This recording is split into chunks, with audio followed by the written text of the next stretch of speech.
오늘은 1년 52주 중에 마지막 주일입니다. 2020년은 코로나 바이러스 사태로 시작해서 코로나 바이러스 문제로 끝이 나고 있습니다.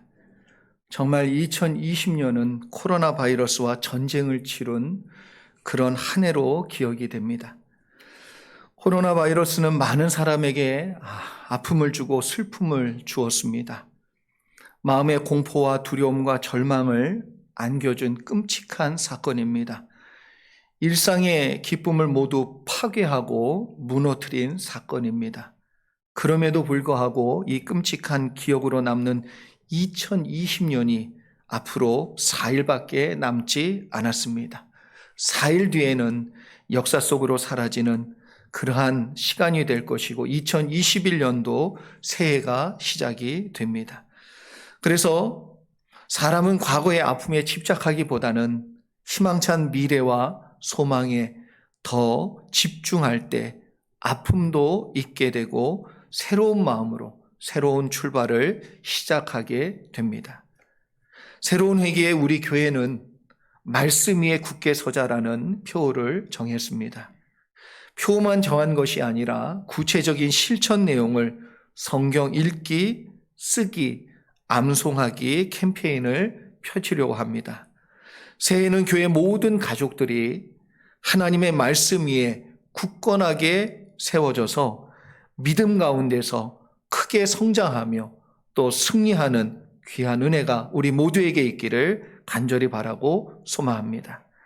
본문에서 사도 베드로는 믿음의 형제들에게 12절의 말씀을 통해 왜 자신이 이렇게 잔소리 같은 말을 반복하고 있는지에 대해서 분명한 그 이유를 설명해 주고 있습니다. 제가 한번 읽어드리지요.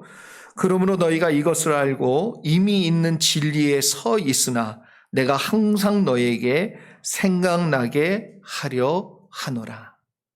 무슨 말입니까? 이미 성도들이 말씀을 알고 진리 위에 서 있는 것을 사도 베드로가 알고 있지요. 그래도 항상 이 성도들이 마음과 생각 가운데 진리의 말씀을 기억하고 생각하게 하기 위해서 반복해서 또 얘기해 주고 있고 또 말을 하고 있다라고 밝히고 있습니다. 80세 넘은 노모께서 60세 가까운 아들에게 항상 조심하라고 아침마다 출근길에 말씀해 주셨는데 노안으로 돌아가신 뒤에 보니 어머니의 잔소리가 그리워 눈물이 났다고 말씀하신 분의 이야기를 들은 적이 있습니다. 오늘 본문은 베드로가 마지막으로 사랑하는 믿음의 형제들에게 유언처럼 당부하고 싶은 말을 건네고 있습니다. 유언 같은 말씀이기 때문에 가볍게 지나칠 수 없는 말씀이라고 생각합니다. 사도 베드로가 믿음의 형제들에게 당부하고 싶었던 내용은 무엇입니까? 13절로 15절까지의 말씀 우리가 같이 한번 보지요. 같이 한번 읽어보겠습니다. 시작. 내가 이 장막에 있을 동안에 너희를 일깨워 생각나게 함이 옳은 줄로 여기노니 이는 우리 주 예수 그리스도께서 내게 지시하신 것 같이 나도 나의 장막을 벗어날 것이 임박한 줄 알미라. 내가 힘써 너희로 하여금 내가 떠난 후에라도 어느 때나 이런 것을 생각나게 하려 하노라. 아멘. 본문의 내용을 묵상해 보면서 이 본문의 내용에 담긴 베드로의 생각이 자신이 죽은 그날 이후에도 마음의 중심에 사람들이 두고 살았으면 좋겠다라고 생각하는 자기의 신앙과 인생의 좌우명을 전달하고 싶은 마음이 이 속에 담겨 있는 것을 우리가 알 수 있습니다. 베드로는 정말 사랑하는 믿음의 형제들에게 죽는 그 순간까지 해주고 싶었던 말은 뭐냐면 하나님의 말씀을 떠나지 말고 그 말씀 안에 거하라는 내용이에요. 이렇게 하는 것은 14절에 보니까 예수님께서 지시했다 이렇게 표현하고 있습니다. 베드로는 예수께서 그렇게 말씀하셨다는 것이고요. 그 말씀한 것을 자기 마음에 깊이 새기며 살았다는 것을 표현하고 있습니다. 그리고 평생 믿음의 길을 걸으며 힘들 때마다 흔들릴 때마다 그 말씀을 통해 자기의 중심, 믿음의 중심, 신앙의 중심을 다시금 똑바로 세우며 그렇게 이 길을 걸어왔다는 것이지요. 그래서 자신이 죽은 후에라도 항상 어느 순간에도 말씀이 생각나서 그 말씀을 통해 힘을 얻고 믿음으로 승리하기를 바라는 마음이, 그래서 이 믿음의 형제들이 이걸 꼭 기억해 줬으면 하는 그 마음이 이 속에 담겨 있습니다. 한 번은 무디 목사님이 자신의 믿음이 어떻게 성장하게 되었는지 간증을 했다고 합니다. 내가 하나님께 믿음을 달라고 기도하는 시간만 합쳐도 몇 달은 좋게 될 것이다. 하나님 나에게 좀 믿음을 주세요라고 몇 달 동안 매달려서 하나님 앞에 기도한 것이지요. 내 생각으로 믿음이란 번갯불과 같이 어느 날 나를 확 달아오르게 할 어떤 것으로만 알고 있었다. 그러니까 어떤 느낌으로, 어떤 마음의 뜨거움으로 오는 사건으로 알고 있었다는 것이지요. 그러나 수없이 기도해도 믿음이 오지 않았다. 그러던 어느 날 나는 로마서 10장을 읽다가 믿음은 들음에서 나며 들음은 하나님의 말씀으로 말미암는다는 구절을 보았다. 그리고 무디 목사님은 그 성경책을 끌어안았다는 거예요. 그리고 기도했다는 거예요. 믿음을 달라고 기도한 뒤에 성경을 다시 펴서 하나님의 말씀을 읽기 시작했더니 믿음이 자라기 시작했다. 이렇게 고백합니다. 우리의 믿음을 자라게 하는 것은 하나님의 말씀을 많이 읽고 알고 이를 순종하는 것이 제일 좋은 방법이고 유일한 방법이다. 이렇게 말하고 있습니다. 사도 베드로도 교회가 핍박을 받는 어려운 시기에 성도들로 하여금 믿음으로 이 고난의 시간을 이길 수 있는 은혜를 주기 위해 주님의 말씀을 기억하라고 계속해서 또 강조하고 있는 것이지요. 이것이 고난을 이기는 방법입니다. 말씀으로 이기는 것이 우리 믿는 자가 고난을 이기는 유일한 방법이에요. 믿음은 들었던 말씀이 기억나야 역사하기 시작하고요. 말씀이 기억나야 말씀을 붙들고 기도하고 응답을 받는 것입니다. 수많은 믿음의 사람들이 다른 방법이 아니에요. 이러한 방법으로 하나님의 응답을 받았고요. 고난을 이겼습니다. 사도 베드로도 자신도 그랬기 때문에 고난의 시대를 사는 우리도 마찬가지 동일하게 이렇게 이기기를 원하기 때문에 이런 말씀을 강조하여 반복해서 말하고 있는 것이지요. 그렇기 때문에 사도 베드로는 자신이 분명히 본 것과 경험한 것을 토대로 믿음의 형제들에게 다시 한번 강조하고 있습니다. 16절로 18절까지의 말씀 같이 한번 보지요. 같이 읽겠습니다. 시작. 우리 주 예수 그리스도의 능력과 강림하심을 너희에게 알게 한 것이 교묘히 만든 이야기를 따른 것이 아니요 우리는 그의 크신 위엄을 친히 본 자라. 지극히 큰 영광 중에서 이러한 소리가 그에게 나기를 이는 내 사랑하는 아들이요 내 기뻐하는 자라 하실 때에 그가 하나님 아버지께 존귀와 영광을 받으셨느니라. 이 소리는 우리가 그와 함께 거룩한 산에 있을 때에 하늘로부터 난 것을 들은 것이라. 아멘. 여러분, 신앙생활이란 무엇이라고 생각합니까? 신앙생활이란 무엇입니까? 수도사적인 신앙의 수련이 신앙생활입니까?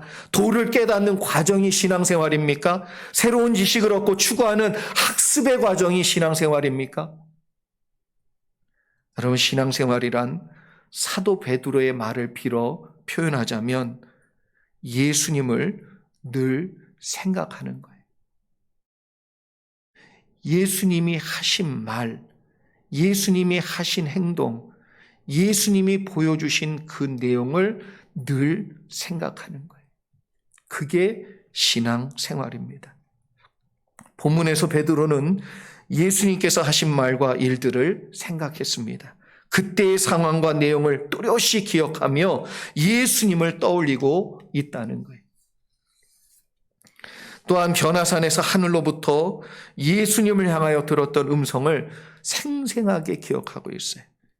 예수님과 동행하면서 베드로가 참 참 많은 걸 보았고 경험했고 들었는데 아마 베드로의 이 마음속에는 콕 하고 이 사건이 들어있는 것 같아요. 변화산에서 예수님의 변화된 모습, 그리고 그때에 나타났던 하나님의 생생한 그 음성이 베드로의 여러 경험 중에 그의 마음에 콕 박혀서 자기의 일생을 붙들어주는, 그리고 믿음이 흔들리지 않도록 붙잡아준 하나님의 음성이고 말씀이었던 것이지요. 이것은 자신이 만들어낸 이야기가 아니랍니다. 실제로 있었던 하나님의 생생한 음성이며 말씀이라는 고백을 하고 있습니다. 베드로는 이것을 평생 잊지 않고 기억했고요. 이것이 베드로가 마지막까지 흔들리지 않고 승리할 수 있었던 비결, 하나님의 그 생생한 음성이 가슴에 있었기 때문에 어떠한 고난에도 흔들리지 아니하고 살 수 있었던 그 비결, 승리할 수 있었던 그 비결임을 알았기 때문에 사랑하는 믿음의 형제들에게 강조하며 잔소리처럼 또 말하고 또 말해주고 있는 것이지요. 영국을 여행하던 사람이 관광지로 유명한 해안지대를 방문하게 되었는데 그 바닷가에 많은 갈매기가 죽어 있는 것을 보았습니다. 저도 버지니아 비치에서 갈매기들이 겨울에 많이 죽어요.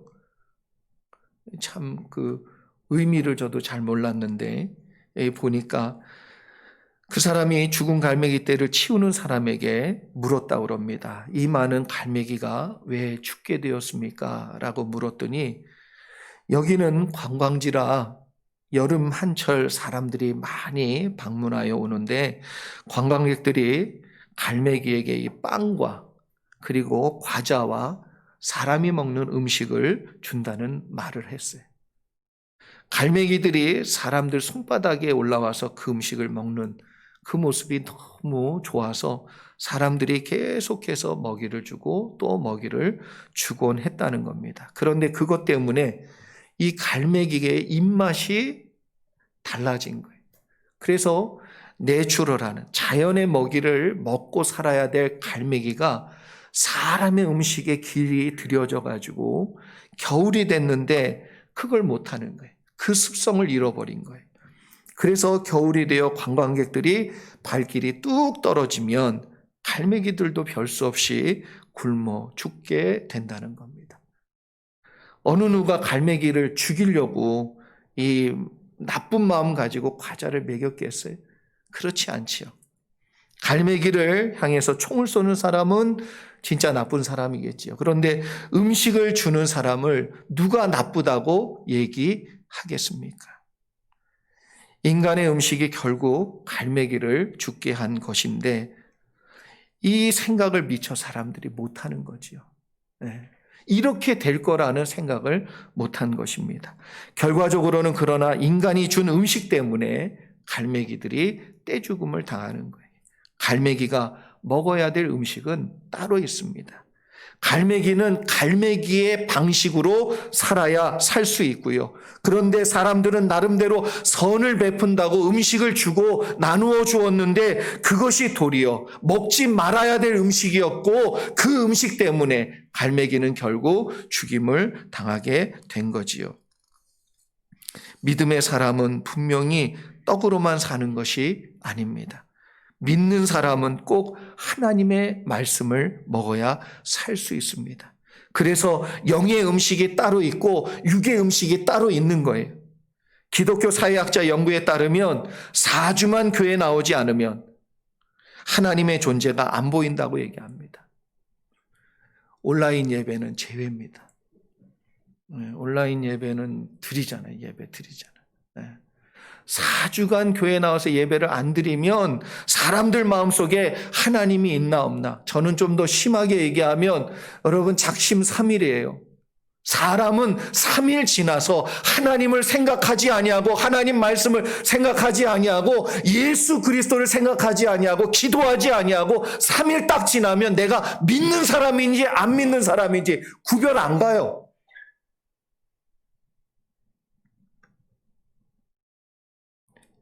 영적인 것을 먹어야 되는데 영적인 것은 먹기 싫어하고 육적인 것만 계속 먹는 거예요. 욕심을 먹고 세상을 먹고 환락을 먹고. 그래서 사도 베드로는 예수님이 하신 말씀을 늘 기억하며 살기 위해 살아왔고 믿음의 형제들에게도 그것을 강조하고 있는 것이지요. 마지막으로 사도 베드로는 말씀의 중요성을 다음과 같이 19절로 21절까지의 말씀을 통해 알려주고 있습니다. 같이 한번 읽습니다. 19절로 21절 같이 읽지요. 시작. 또 우리에게는 더 확실한 예언이 있어 어두운 데를 비추는 등불과 같으니 날이 새어 샛별이 너희 마음에 떠오르기까지 너희가 이것을 주의하는 것이 옳으니라. 먼저 알 것은 성경의 모든 예언은 사설의 풀 것이 아니니 예언은 언제든지 사람의 뜻으로 낸 것이 아니요 오직 성령의 감동하심을 받은 사람들이 하나님께 받아 말한 것임이라. 아멘. 여기서 말하는 더 확실한 예언이라는 내용은 예수 그리스도를 증거하고 있는 구약 성경을 이야기하고 있어요. 아직 이 시대의 신약의 성경이 다 완성되지 않고 이루어지지 않고 있는 그러한 시대이기 때문에 예수 그리스도께서 오신다고 얘기했던 그 예언의 약속의 말씀이 다 이루어졌고 그 말씀을 뭐라고 표현했냐면 더 확실한 예언이 있다 너희 가운데.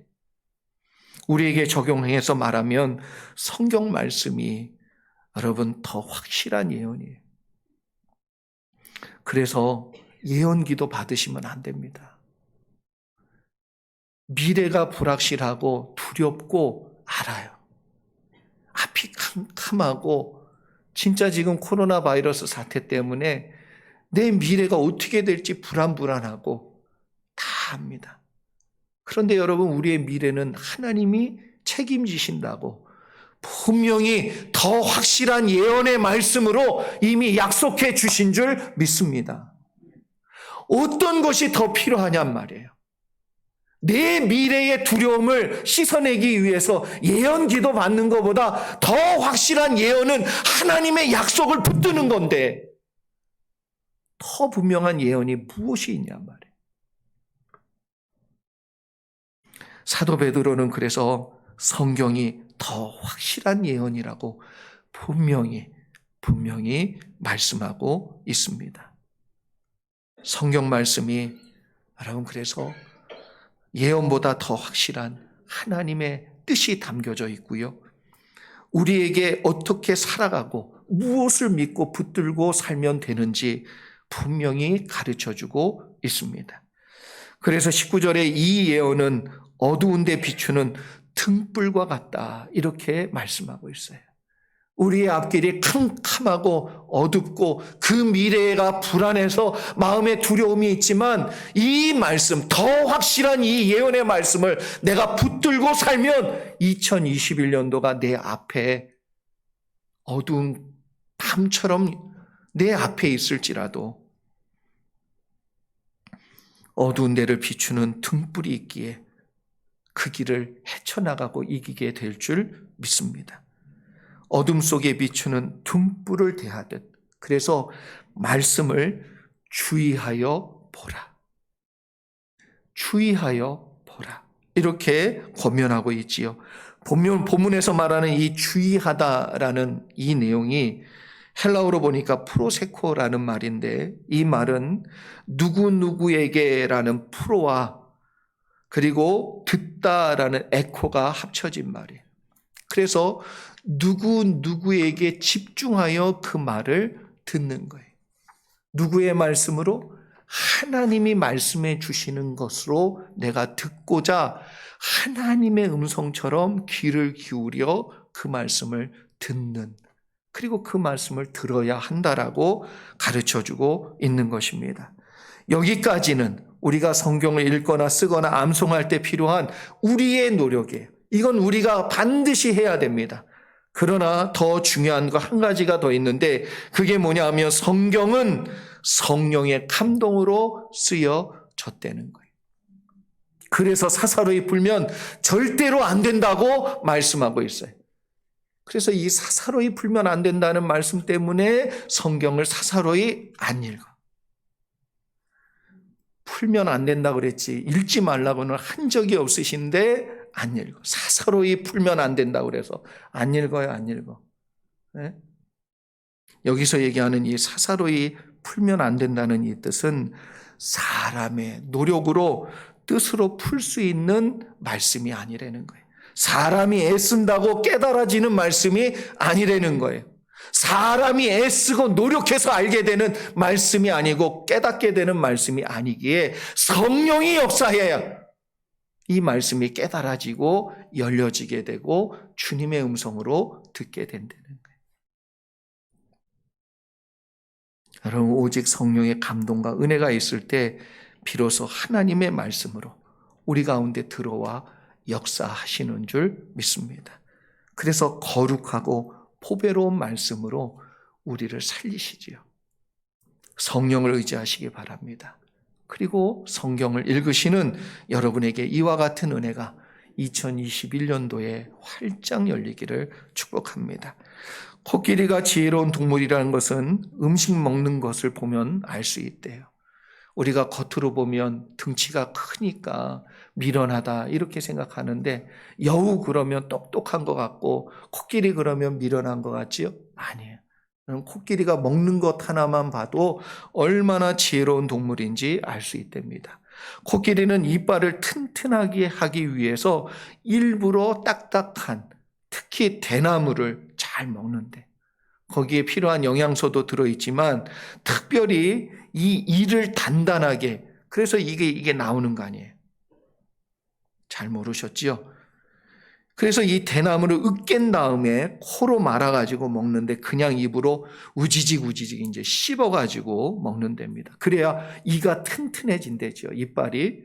그리고 부족한 영양소를 섭취하게 된다고 합니다. 그리고 또 아프리카의 건조한 초원지대에 사는 이 코끼리들은 특별히 죽은 동물의 뼈를 일부러 찾아가지고요, 그걸 먹는데.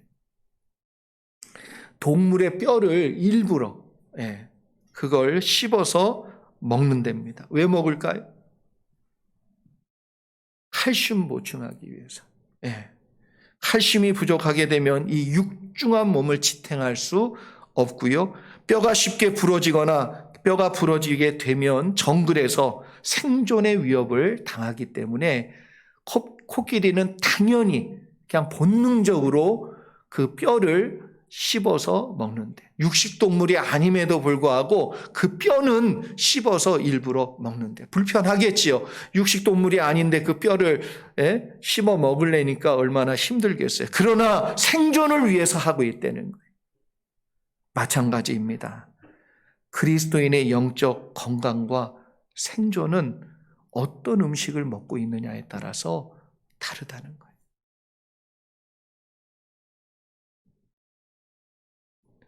여러분, 지금 코로나 바이러스와 세상이라는 정글 속에서 믿음이 뚝뚝 분지러져 봐봐요. 은혜가 뚝뚝뚝 분지러져 봐요. 그러면 그 시험이 1년이 가고 2년이 가고 그냥 지나가요. 그래서 하나님을 위해서 살아야 될 날은 어느 순간 다 사라져버리고 방황하다가 끝나요. 헤매다가 끝나요. 쩔뚝거리다가 끝나요. 여러분, 이제는 하나님의 말씀으로 강골이 되시기를 축복합니다. 말씀의 강골이 되고 믿음의 강골이 되어서 여러분 쓰러지고 넘어지지 않는 어떤 고난도 뚫고 가고 믿음으로 이기는 저와 여러분 되기를 소망합니다. 사랑하는 성도 여러분, 저는 앞으로 다가올 2021년을 생각을 해보면서 사도 베드로가 이렇게 믿음의 형제들에게 유언과 같은 이런 말을 해주었는데 저도 우리 성도님들에게 정말 간절한 마음으로 어떠한 말을 해주는 것이 옳은가 생각할 때 오늘 사도 베드로가 내린 이 결론과 저의 결론이 별반 다르지 않습니다. 항상 진리의 말씀이 여러분 가운데 세워져서, 그래서 그 말씀이 항상 생각이 나서 시험과 고난을 당할 때 낙심과 절망의 순간 그 말씀을 믿음으로 붙들고 승리하는 성도들이 되기를 소망합니다.